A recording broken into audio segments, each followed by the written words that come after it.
Pada zaman dahulu kala, di tanah Sunda, berdiri sebuah kerajaan besar bernama Pajajaran. Raja yang memerintah terkenal bijaksana, rakyat hidup makmur, dan kerajaan makmur oleh perdagangan serta hasil bumi. Namun, di balik kemegahan istana, ada kisah pilu tentang seorang putri raja bernama Dewi Kadita. Sejak kecil, ia tumbuh dengan paras rupawan, senyum menawan, dan hati yang lembut. Rakyat mencintainya, bahkan para bangsawan dari kerajaan lain, banyak yang datang melamar. Kecantikannya membuat iri seorang selir raja. Selir itu takut anaknya tidak akan pernah mendapat tempat karena kehadiran Dewi Kadita. Dengan hati dipenuhi dengki, ia mendatangi seorang dukun sakti untuk menjatuhkan kutukan. Suatu malam ketika bulan purnama menggantung tinggi, sang selir melakukan ritual hitam. Dengan mantra-mantra penuh kebencian, ia mengutuk Dewi Kadita agar tubuhnya ditumbuhi penyakit kulit menjijikkan.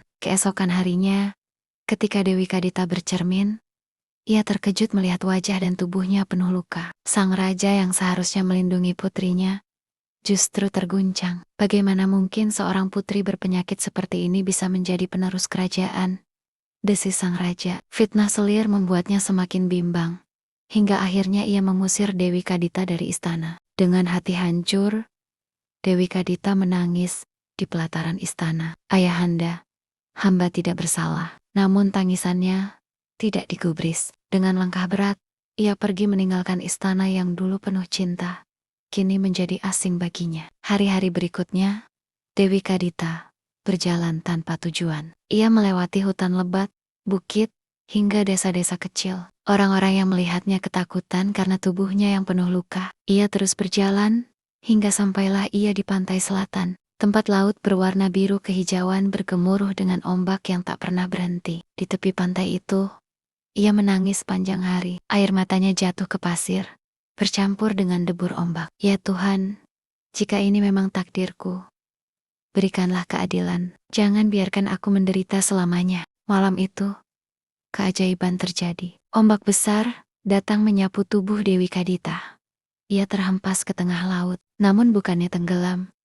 Lautan justru memeluknya. Tubuhnya terbenam dalam air, tetapi ia merasa tenang. Luka-luka di kulitnya perlahan lenyap. Rambutnya yang kusam berubah menjadi hitam berkilau.